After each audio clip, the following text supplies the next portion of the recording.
What's going on, you guys? Kevin here in the humble garage, and today my downpipe is getting delivered as well as my new wheels and tires. Very excited about that. It's going to be a big install day.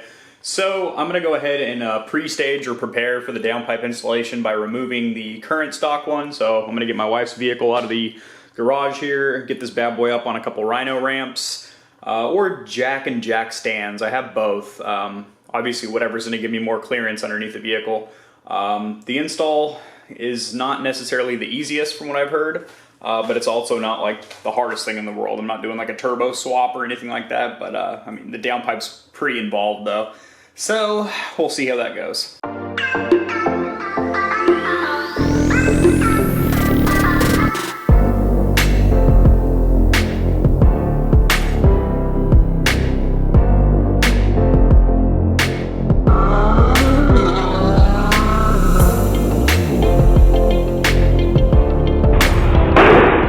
Boys, decided to go with the Rhino ramp option over the jack stand and jack over there. I don't know, it just makes me feel a little bit safer.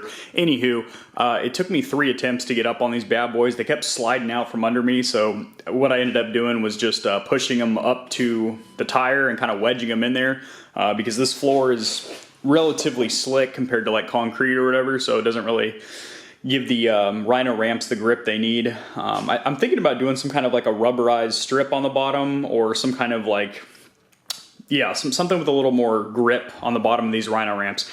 Anywho, I'm about to pop the hood and show you guys how to take off the V-band clamp around the downpipe, and then we'll go ahead and get the stock downpipe out. So we're gonna be taking off this clamp right here. It is an Allen key. I'll have the exact size on the screen. And yeah, let's do that shit. Thing to note too, I was actually tightening it, not loosening it. You need to think of it from like the perspective of the bolt. So righty tighty, lefty loosey. I was actually tightening it because I was looking at it like that instead of the direction that the bolt is actually facing. All right, that V-band clamp around the exhaust manifold is a real bitch to get off. It actually fell down right. Hopefully you can see it. Right. Can't really see it, can you? Right down there, right there. Anyway, I'm gonna wait for it to cool down a little bit because I don't want to burn my inside of my forearm reaching down there to grab it. The downpipe's still pretty warm, but we're gonna go ahead and get under the car and loosen up some of the bolts that hold the manifold in place down there. Now, before we do that, you're gonna unplug your O2 sensor right here, and then you're gonna basically remove all these clips that are holding this gray wire in place. Alrighty guys, now we're going to get underneath the vehicle and remove the two 13mm screws that hold the downpipe into the block with the mounting bracket up front here. So I got my ratchet. I would also recommend getting a crawler. They're like 25-30 bucks on Amazon. I'll have a link to that in the description below, as well as the toolkit that I'm using here. A couple other little items that I highly recommend are safety glasses anytime you're working with something overhead with you know, chips of metal shavings and stuff that can be falling in your eyes. You just want to protect yourself, and also a good quality flashlight. There we are. All right, so removing these 2 screws to get that axle cover off, and then I'll be able to get that 13mm up there off, and then there's another one over there. Alrighty boys, as you see, we are off the hanger. Let me get the flashlight down here so you guys can actually see what the fuck Daddy's talking about. Alright, so there's our stock downpipe with that massive restrictive ass catalytic converter. Off the 2 13mm mounts up there. There we go, that's a better view. So it is now completely loose on this side. I can wiggle it around and stuff. Yeah, so this is all you need to do for up front here on the block. Alright, the 2 bolts that hold the axle cover in place are a 16mm, so pretty big. Now I also recommend having a little jar or something like this where you can, I have 2 here to keep my small bolts and my large bolts separate, and you basically want to label everything so you know where everything goes back in. So I put the 2 bolts back in the axle cover so I know exactly where those go. These 2 go for the mounting bracket to link it to the block, and then this is for the V-band clamp to actually seal it to your turbo. Alright ladies, we are sliding back a little bit further. Well, a lot of bit further actually. God damn, it's tight under here. Not a lot of working room. Ugh. Fuck me.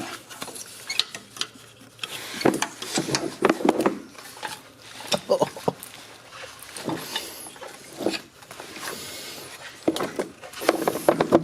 There we go. Oh, man. I think the crawler's actually making it harder because it's a few inches off the ground. Maybe I should just be laying on my back. Anyway, there's two 13mm bolts right here that hold the this mount in. So we're gonna go ahead and loosen those bad boys right now. Getting there, boys. These are the two 13mm bolts that came out. Now there's two more 13mm bolts that hold the a V-band clamp around the, or a C-clamp around the actual downpipe and the mid-pipe. So we're gonna remove that. And then this next part's pretty tricky. It's the hardest part of the install. You wanna, I'll show you what I'm under there. You wanna be to the side of the downpipe. I've seen a lot of people get hit in the face by their downpipe because once it's loose, sometimes it just drops out. So you need to be really careful about that. And then also pulling the stock downpipe out of the car is really difficult. There's not a lot of clearance, and there's those huge catalytic converters, so you really need to twist it, and just it's kind of a shit show. Alright, so I'll set you guys up right here. You get right there. So there's actually a brace that you can remove. This brace right here, you don't have to, but it's got four 13mm bolts. You can remove it if it's giving you issues pulling the downpipe out. But you definitely want to reinstall that because that adds a lot of chassis rigidity.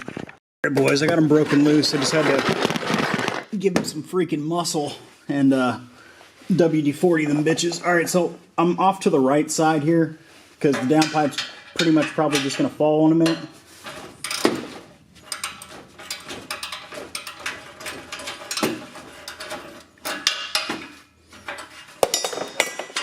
Now, they don't always just fall out, but I've seen it happen a lot. So, yeah. I'm not trying to get fucked up.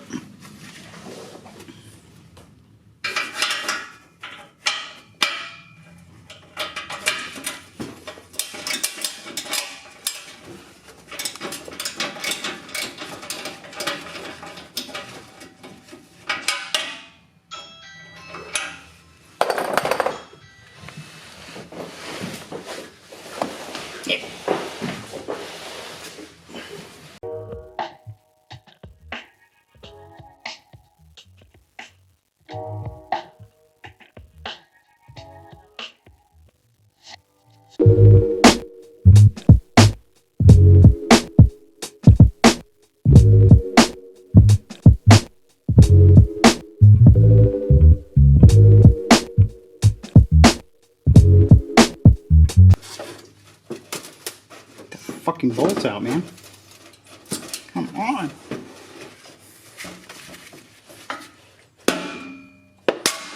There it is. There it is, boys. Alright, let's slide this bit back. There we go.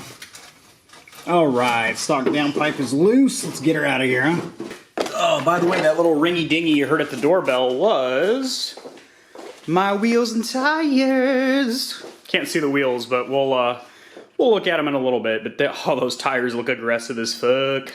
This is the hardest part of the install, boys, is trying to get this goddamn downpipe completely. Yep. Really give her the old wiggledy-diggledy, let me tell ya. Alright, boys, I'm about to take a well-earned break. That is the hardest part of the installation, is getting out that stock downpipe. That huge-ass front catalytic converter there is just a real beast to get out of there. You pretty much have to remove this heat shield here, and even with that out there, you have to do some crazy finagling to get it out. But the new one doesn't have any cats, and even if it does, it would have high flow cats, which are a lot thinner, and that's much easier to install.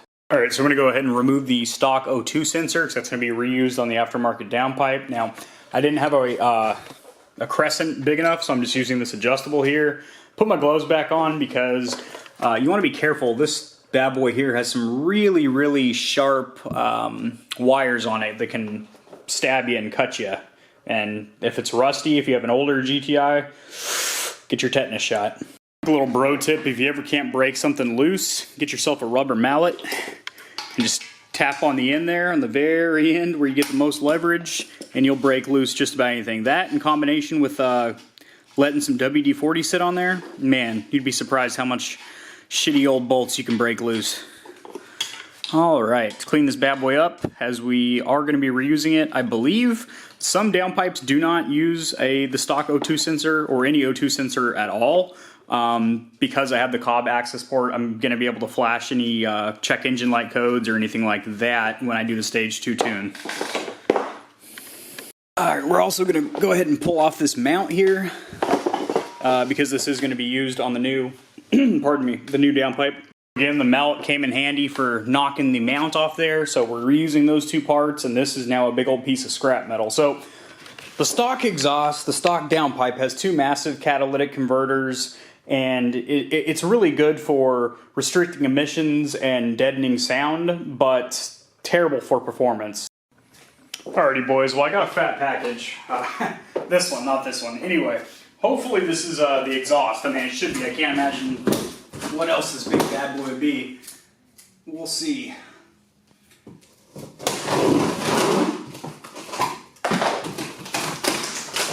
Oh, I'm the strongest man in the world.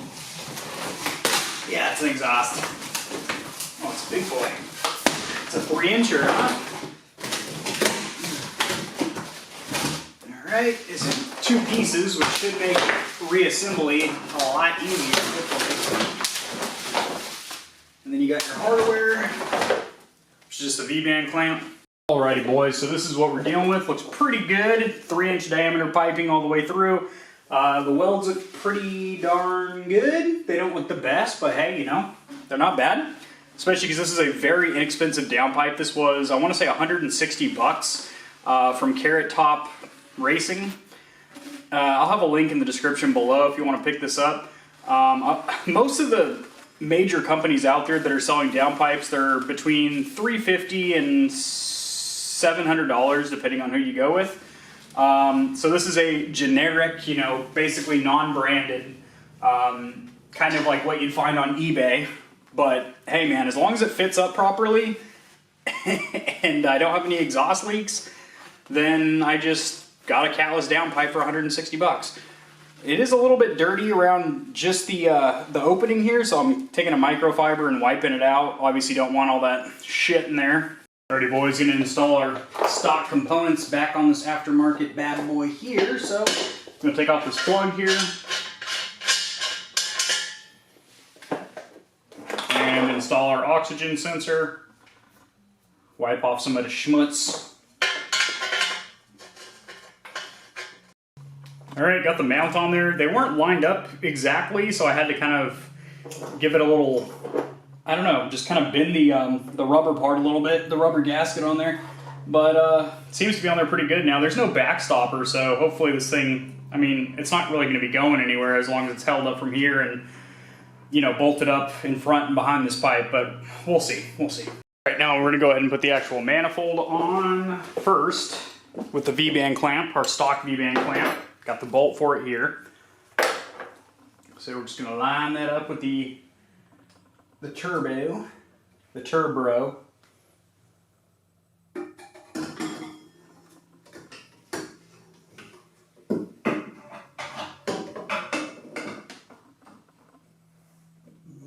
Alright, like that, I believe.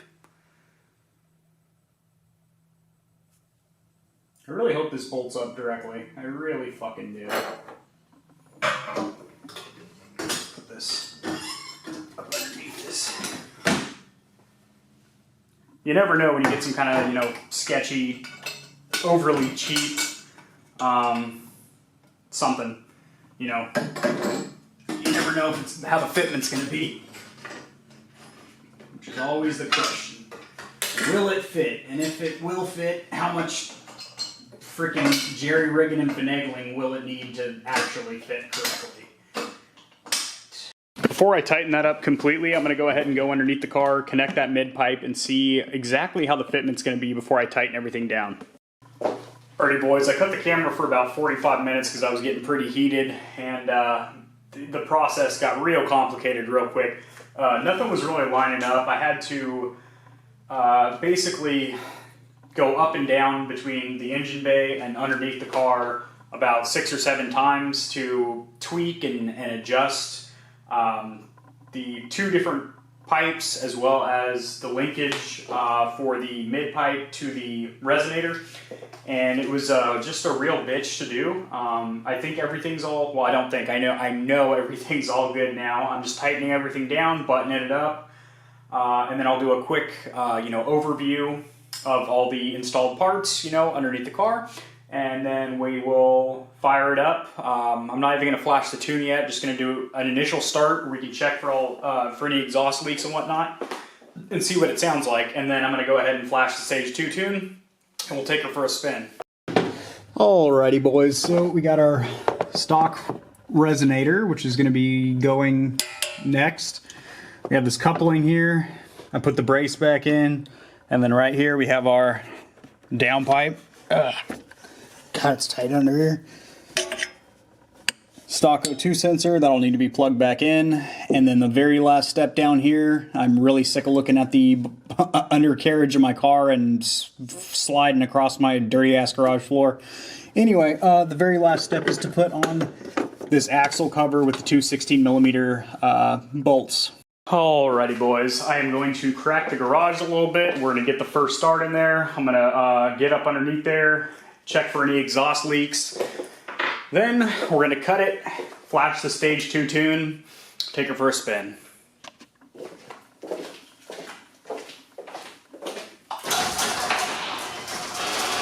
Almost forgot to plug the O2 sensor back in and route all the wires and shit.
Give her a couple revs, boys.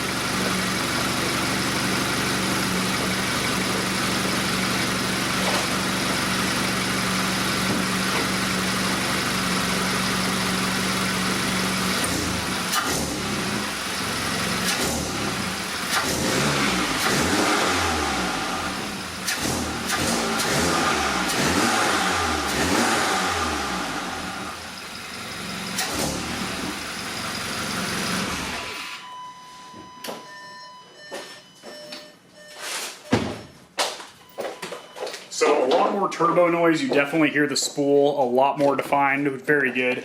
And throttle response definitely seems a lot better too. So we'll find out when we go out there and take her for a spin.